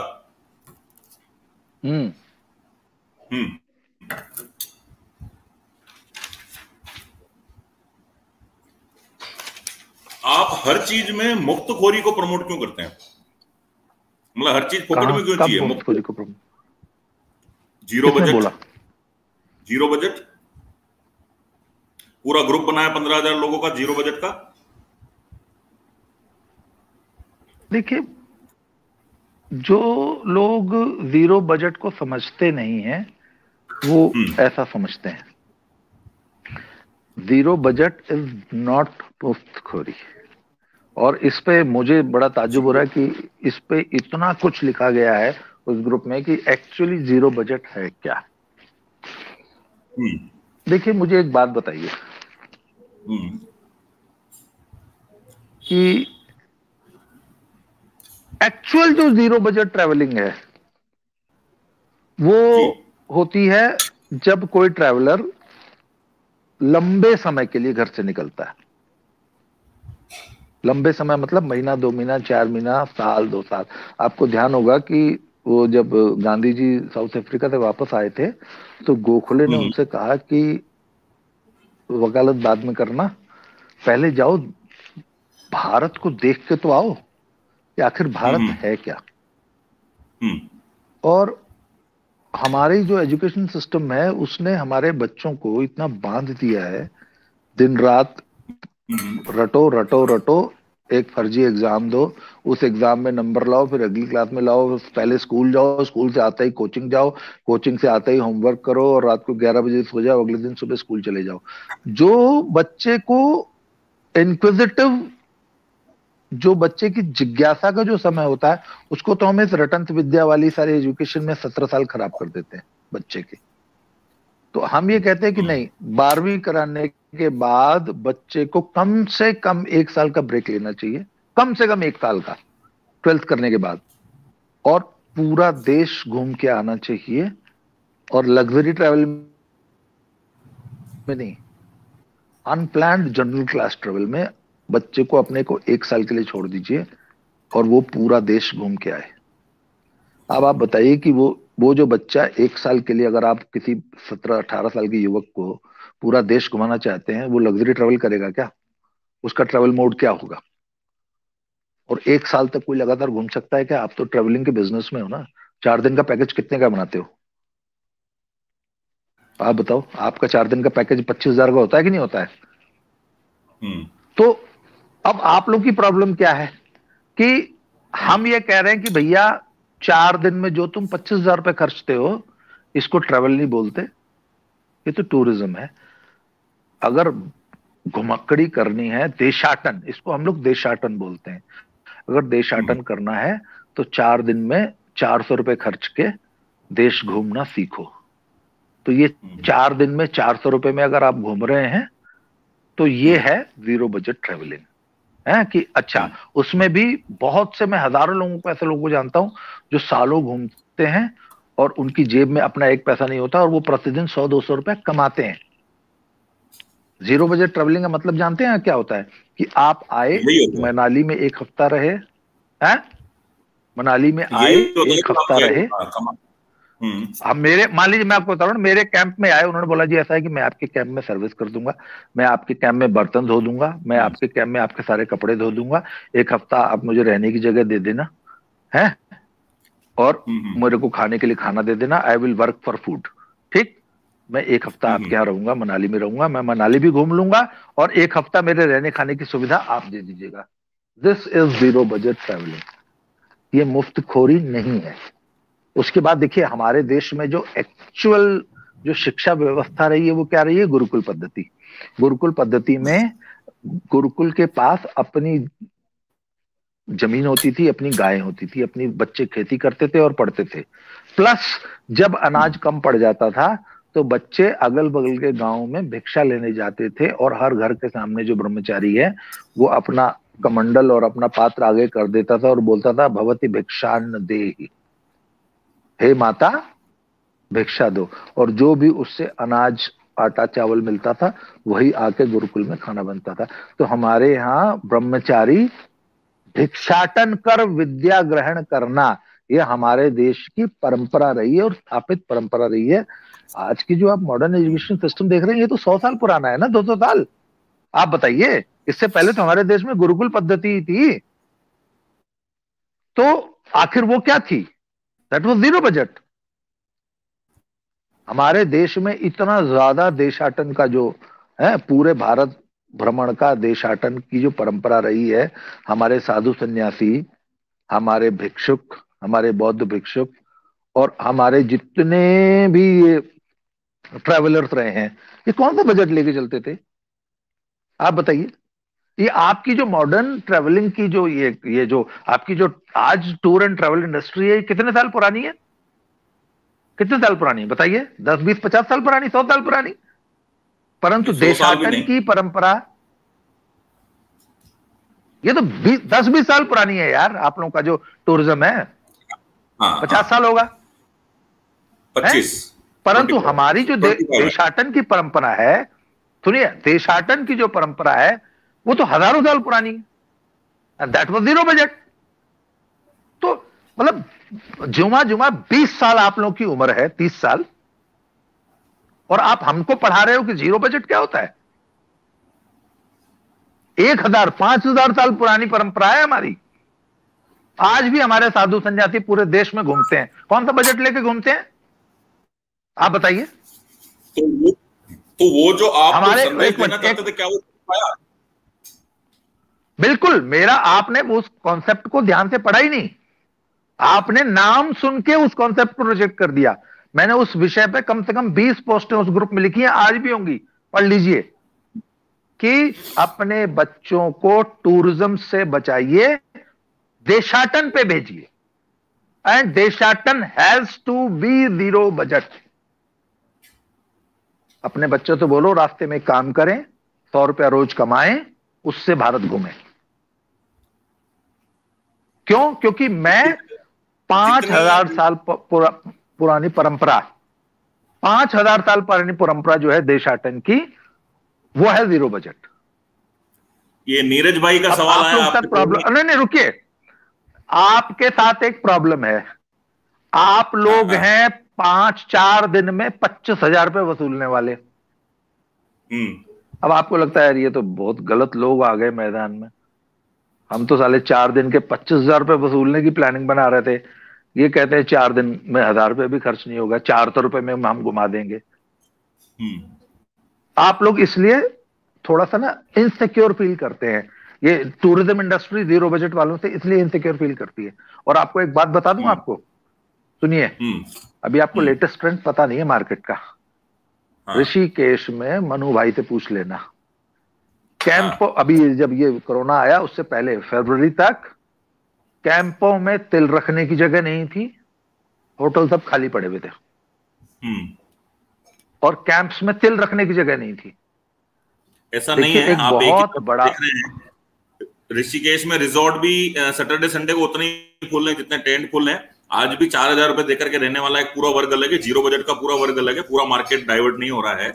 और दूसरी बात, जिस चीज को आपने जीरो बजट बोला तो उसको आप लो बजट कहते तो ज्यादा बेहतर था। जिस प्रकार का आपका कॉन्सेप्ट वहां जा रहा है और जिस प्रकार की जिस दिशा में आपका ग्रुप बढ़ रहा है उसको लो बजट घुमकड़ी कहना ठीक था। जीरो बजट जिस तरीके का आप बता रहे हैं, घूमते रहो काम करते रहो, प्रैक्टिकली कितना पॉसिबल है? कोई कर पाएगा क्या कि घूमे और काम करे और आगे घूमता रहे? एक मिनट, यूरोप में एक बहुत बड़ा वर्ग है, बहुत बड़ा, उनको हिच हाइकर्स बोलते हैं, वो इसी तरह घूमते हैं। ऐसे बहुत सारे लोग हैं। विदेशों में पॉपुलर चीज है, इंडिया में संभव है क्या? प्रैक्टिकली पॉसिबल है क्या? इंडिया में तो 5000 साल, अरे विदेशों में तो हिच हाइकिंग अब आई है 100 साल पहले। हमारे देश में तो यही हिच हाइकिंग 5000 साल पुरानी है। आप ये क्यों भूल जाते हो? तो अभी जिन लोगों को 5000 साल पुरानी परंपरा है, जिन लोगों को आप ये जीरो बजट घुमकड़ी सिखा रहे हो, ये लोग कर लेंगे क्या? क्यों नहीं कर लेंगे? क्यों नहीं कर लेंगे? कर रहे हैं लोग, कर लेंगे नहीं, छोड़िए। आपको मालूम नहीं है, there are thousands of youngsters जो कि जीरो बजट ट्रैवलिंग पिछले कई सालों से कर रहे हैं। पर उसके लिए आपको थोड़ा सा कंफर्ट जोन से बाहर जाना पड़ता है। ऐसे तरीके ढूंढने पड़ते हैं कि आप मुफ्त में पूरा देश घूम सकें। और जब से ये सोशल मीडिया की जीरो बजट ट्रैवलिंग बहुत ज्यादा आसान हो गई है। मैं आपको बताऊं, मैं आपको एक छोटा सा एग्जांपल देता हूं। नीरज भाई को मैं पिछले 7 साल से देख रहा हूं। इन्होंने दिल्ली में अपना घर स्ट्रेंजर्स के लिए खोल रखा था। कोई भी आओ भैया, नीरज भाई कहाँ हो, फलानी जगह, यार मैं आया हूं इंदौर से, अरे आ जाओ आ जाओ आ जाओ, चलो भैया। नीरज भाई के घर आ गए, रात रुके, अगले दिन चले गए। नीरज भाई ने 1000 लोगों को होस्ट किया होगा पिछले 7 सालों में। तो जब नीरज भाई हिंदुस्तान घूमने जाएगा तो उसको कहीं रुकने खाने की समस्या आएगी क्या? आप बताइए। जो आदमी 1000 लोगों को जो आदमी 1000 लोगों को होस्ट करता है, जो आदमी 1000 लोगों को होस्ट करता है, वो 1000 लोगों का गेस्ट बनने में क्या दिक्कत है उसको? This is zero budget. यही तो जीरो बजट है भाई। गीताली सैके जी ने कहा था कि आप अपना घर गेस्ट के लिए खोल दीजिए। सब लोग अपना घर गेस्ट के लिए। काउच सर्फिंग क्या है? Couch surfing, that is zero budget. तो ये ऐसे बहुत सारे कॉन्सेप्ट दुनिया में आ रहे हैं, और ये आज के नहीं है। ये हमारे देश में 5000 साल पुराने हैं, नाम नए आ गए। हिच हाइकिंग और ये काउच सर्फिंग जो है ना, हमारे देश के लोग पिछले 5000 साल से कर रहे हैं, कुछ नया नहीं है जी। जो नई वेव थी टूरिज्म की। अगले सवाल की तरफ चलेंगे। हाँ, जो चीजें आप कहते हैं, जो चीजें आप लिखते हैं, आप खुद उन पर फॉलो नहीं करते उन चीजों को। जैसे आप कहते हैं महंगी शादियों का विरोध करते हैं, भैया आपने खुद 650 रुपए में शादी करी, लोगों को आप कहते हैं महंगी शादियों का विरोध करो, महंगी शादियों में जाना बंद कर दो, महंगी शादियां मत करो, और आप खुद महंगी महंगी शादियां अटेंड करते हैं। जैसे कौन सी महंगी शादी अटेंड करी मैंने? अभी शायद पुष्कर जी भाई साहब की बच्ची की शादी थी, बहुत भव्य शादी थी। एक शायद आप कोई जयपुर में शादी अटेंड करने आए थे, 5 स्टार में शादी थी वो, जहां पे आपने पेपर की वेस्टेज के बारे में लिखा था। मैं जयपुर में कौन? मैं तो जयपुर में कोई शादी अटेंड नहीं की। मैं शहर मिस कर रहा हूँ शायद। कोई 5 स्टार होटल में आपने शादी अटेंड करी थी, जहां पे बार बार 100 ml की पानी की बोतल दी जा रही थी। आपने कहा प्लास्टिक भी वेस्ट कर रहे हैं, पेपर भी वेस्ट कर रहे हैं ये लोग। वो हमारे एक दोस्त की शादी नहीं थी, उन्होंने तो कोर्ट मैरिज की थी, संदीप भाई। आई थिंक, मुझे याद नहीं आ रहा, आई थिंक दिल्ली या गुड़गांव की बात थी वो। और हाँ, वो दिल्ली कोर्ट, वो तो कोर्ट मैरिज थी, उसमें तो 4 आदमी। आप महंगी शादियों का विरोध करते हैं। बाजार पूरा भारत की अर्थव्यवस्था का एक आधार है। मई जून जुलाई में जब आखा तीज होती है, शादियां होती है, उससे टेंट वाले का बिजनेस चलता है, उससे केटर वाले का बिजनेस चलता है, हलवाई का बिजनेस चलता है, मैरिज हॉल का बिजनेस चलता है। आप कहते हैं शादियों में खर्चा करो ही मत, यहाँ पे भी आप जीरो बजट ले आओ, यहाँ पे भी मुफ्त वाला काम ले आओ, तो कैसे चलेगा? और दूसरी बात, जहां आप शादियों का विरोध कर रहे हैं वहां खुद महंगी महंगी शादियां अटेंड करते हैं आप। मैंने अपने पिछले 7 साल में, मुझे अगर जहां तक याद आ रहा है, मैंने सिर्फ 2 शादियां अटेंड की हैं 7 साल में। एक पुष्कर भाई की बेटी की, एक पुष्कर भाई की बेटी की, और दूसरी आनंद भाई के लड़के की जी। और मुझे यहाँ ये ऑनलाइन कैमरा पे ये बात कहनी नहीं चाहिए, मालिनी दी की बेटी की शादी में लोग इनविटेशन के लिए तरस रहे थे। पॉलिटिकल जुगाड़ लगाए जा रहे थे कि मालिनी दी की बेटी की शादी में किसी तरह न्योता मिल जाए। एक आदमी के साथ 4 आदमी घुसने की कोशिश कर रहे थे वेन्यू पे। मैं नहीं गया था उस शादी में, मैं नहीं गया था उस शादी में। पिछले 7 साल में, 8 साल में 2 शादियां, और आनंद भाई के बेटे की या पुष्कर भाई की बेटी की शादी में मैं कोई शादी अटेंड नहीं करने गया था। वो वहां तो फेसबुक का एक बहुत बड़ा जमावड़ा था। जैसे पुष्कर भाई ने तो मतलब बहुत ही 27-28 लोग इकट्ठे हुए थे फेसबुक पे अपने। तो वो तो, और मैं महंगी क्या सस्ती शादियां भी अटेंड नहीं करता हूँ। मैंने अपने पूरे जीवन में 35-40 सालों में शायद 5-7 शादियां अटेंड की जिंदगी में। आपको मालूम है ये बात? पूरे जीवन में 35 साल में 10 शादी में नहीं गिना पाऊंगा। मेरे 50 दोस्त होंगे, मैंने सिर्फ देवेंद्र कालरा की शादी अटेंड की है। और बोलिए, मेरे जो कॉलेज टाइम के जो फ्रेंड्स थे जवानी के, 50 लोग तो रहे होंगे ना। मैंने सिर्फ एक आदमी देवेंद्र कालरा हिसार, उनकी शादी अटेंड की है जीवन में। 35 साल में आपके कहने का तात्पर्य आपने 10 शादियां अटेंड की है जो भव्य थी, बाकी आप शादियां अटेंड 10 शायद नहीं, 10 में नहीं गिन पाऊंगा। आई थिंक 10 गिनने में मुझे दिक्कत होगी, मुझे याद नहीं है मैंने 10 भी की होंगी। ओके जी। तो एक मिनट, तो आखिर मेरा आडंबरपूर्ण, एक मिनट, मेरा आडंबरपूर्ण शादियों से विरोध क्यों है? पहले ये असली सवाल तो ये था ना, है ना। पहले तो मैंने ये जवाब दिया कि नहीं, आप ये मेरे पर आरोप गलत है कि मैं महंगी शादियां अटेंड करता हूं या प्रमोट करता हूं। मेरा महंगी शादियों से विरोध क्यों है? देखिए, मैंने किया है समाज में ग्रास रूट लेवल पे काम। जब मेरी उम्र 25 साल थी, मेरी नई नई शादी हुई थी, तब मैं दिल्ली की अपनी विलासितापूर्ण जिंदगी छोड़ के अपने गांव आ गया था, और मैंने वहां 17 साल तक गांव में पेड़ के नीचे बैठा के बच्चे पढ़ाए, ठीक। और उस दौरान मैंने देखा कि पेरेंट्स अपने बच्चों की पढ़ाई पे 10 रुपया महीना भी खर्च नहीं करना चाहते थे। 10 रुपीज पर मंथ। 10 रुपए की क्या औकात होती है आप बताइए मुझे। मतलब एक पेंसिल, मुझे याद है उन दिनों 1 रुपए की आती थी, और हमारे स्कूल में बच्चों के पास पेंसिल्स नहीं होती थी। पेरेंट्स पेंसिल पे 1 रुपया नहीं खर्च करना चाहते थे, तो अंत में हमको स्लेट्स लगानी पड़ी थी। इस एरा में हमने स्लेट पे बच्चों, क्योंकि बच्चे, पेरेंट्स जो है वो एक पेंसिल तक नहीं खरीद के देना चाहते थे। और ये बात मैंने 1 साल नहीं, 17 साल तक झेली है। और 1-2 फैमिलीज की बात नहीं कर रहा हूं मैं, हजारों फैमिलीज।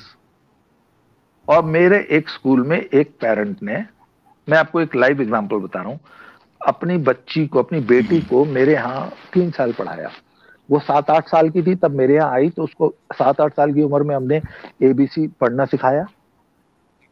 4th क्लास में थी वो, और बाय द टाइम वो 6ठी 7वीं पास करती, मतलब 3 साल में हमने उसको 5 साल 6 साल का कोर्स कराया था NCERT का।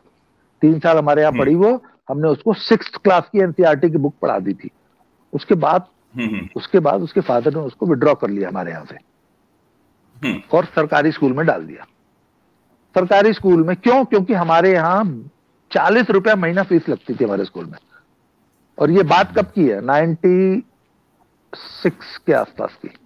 1996 में 40 रुपया महीना फीस उसके फादर ने देना मंजूर नहीं किया, और अपनी बच्ची को निकाल के सरकारी स्कूल में डाल दिया। खैर, वो किसी तरह बच्ची वहां से 10वीं 12वीं करके, वो उसकी शादी हो गई, वो बॉम्बे चली गई।